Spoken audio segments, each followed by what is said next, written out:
Chapter 14. After trying to soothe the feelings of the blotchy-faced models, Nancy returned to the dining room. Bess was still there, but Maggie and the others had gone. "Hi, Bess." "Hi, Nancy." Kelly called out just as Nancy was sitting down. Kelly stepped up to the table and pulled out a seat.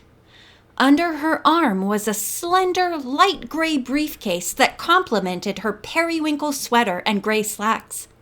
"What's happening?" she asked.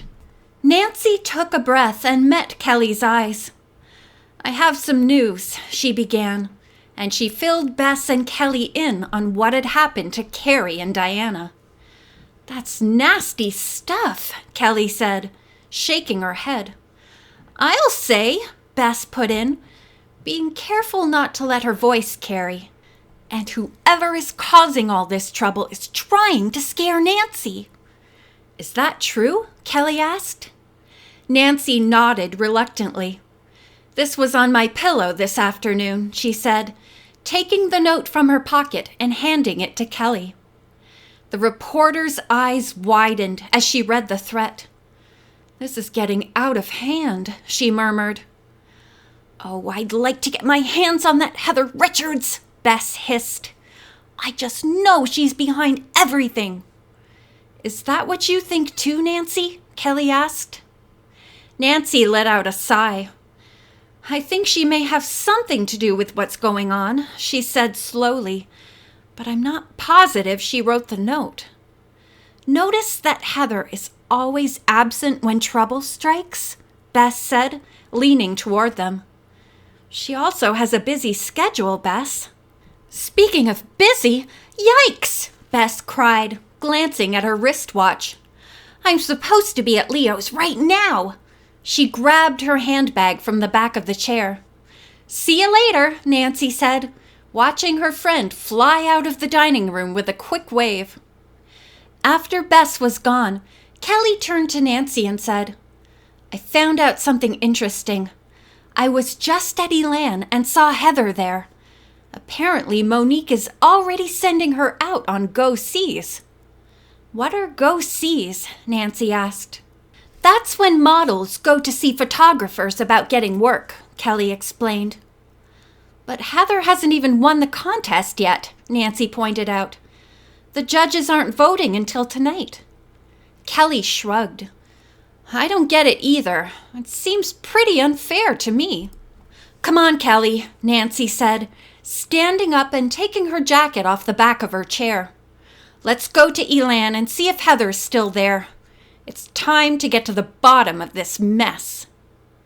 As the cab pulled up to the large office building, Nancy spotted Heather walking out. "There she is," Nancy told Kelly. They scrambled out of the cab, chasing Heather as she walked. "Heather!" Nancy called out. Heather turned around and waved, but kept on walking. "Heather, wait!" Kelly cried. "What do you want?" Heather snapped, and she continued walking. "I'm in a hurry."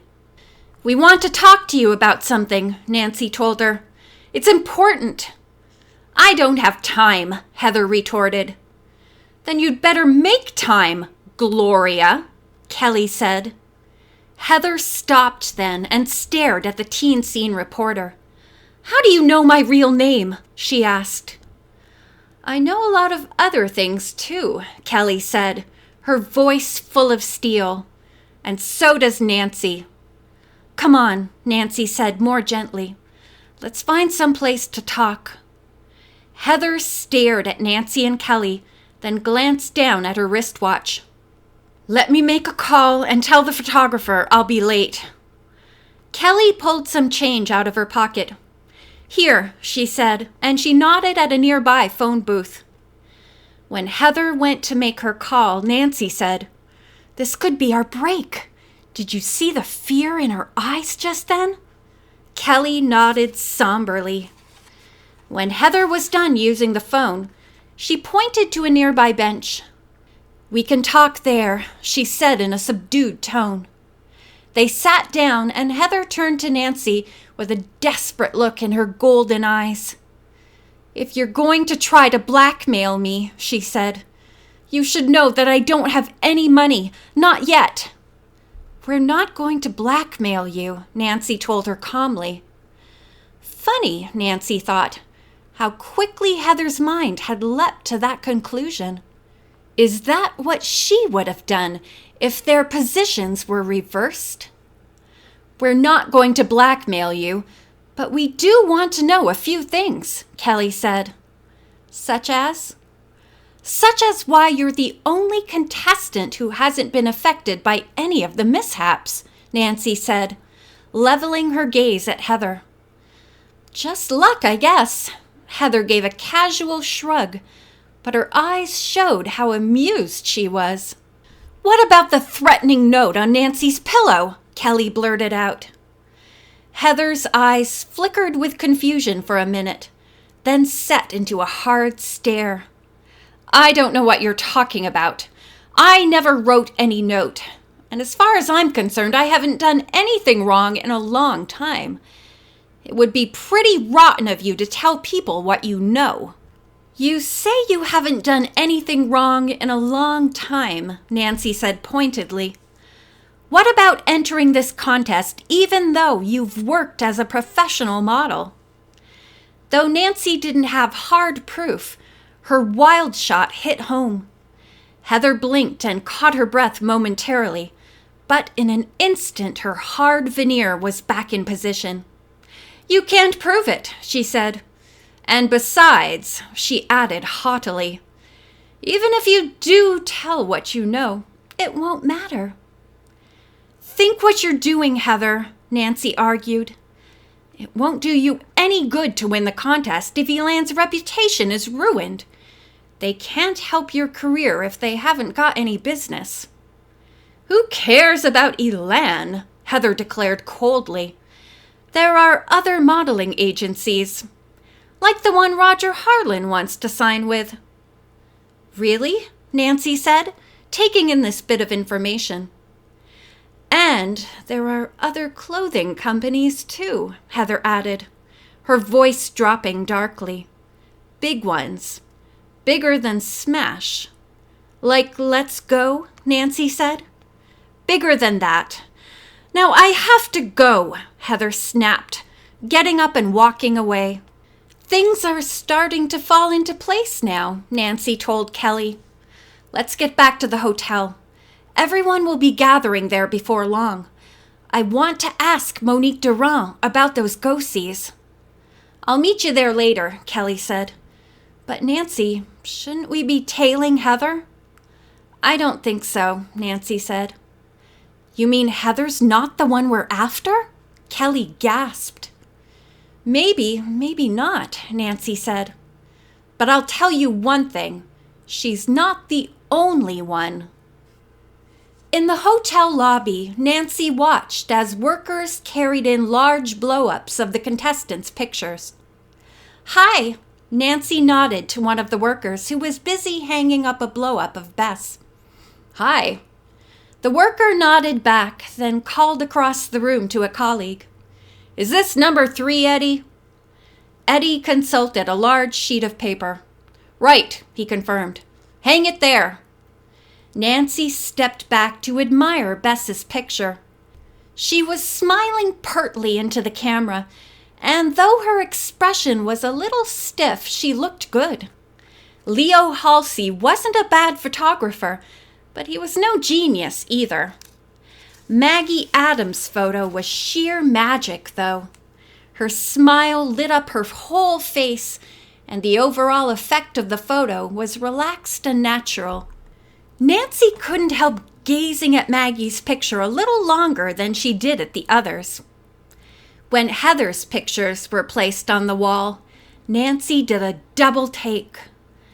How could someone so cold and devoid of charm be so lovely and sincere-looking in a photo? Obviously, Heather had genuine ability at modeling. "The candidates go over here, right, Eddie?" Again, Eddie consulted his paper. "Yeah, but be sure to go by the numbers. The art director wants them in a specific order." Nancy looked around for Monique Durand, but Elan's owner still hadn't shown up, so she sauntered over to the Candids for a quick peek. There were Carrie Harper and Diana Amsterdam letting off steam by jumping on their beds. There was Allison Williams sharing a tender moment with her date from the banquet, Elan model Daryl Hancock. There were Trudy Wu and Natasha going crazy over dresses in a boutique. "I only got 9 here, Eddie," the worker told his colleague after he'd hung several photos.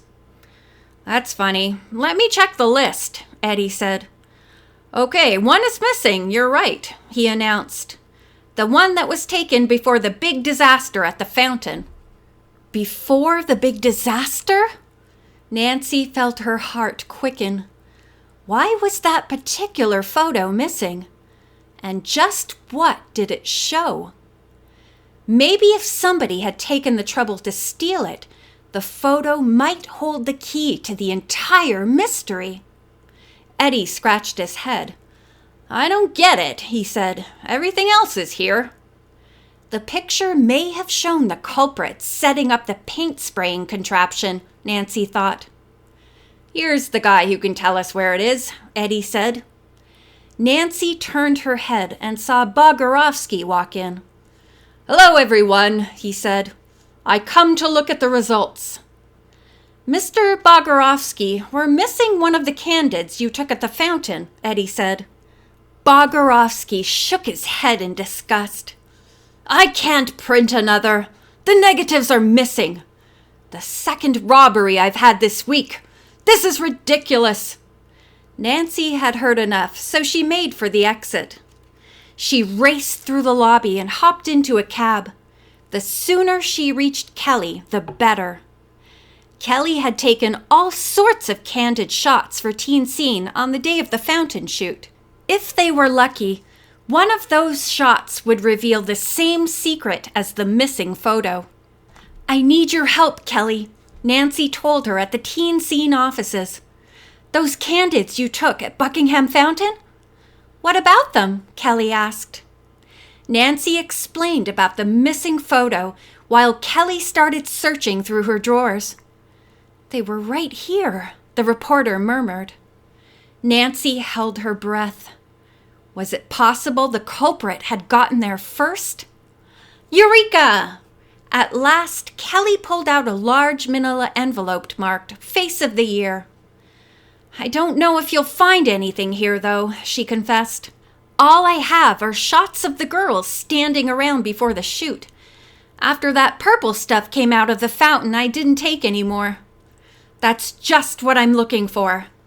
Kelly opened the envelope and spread the proof sheets out.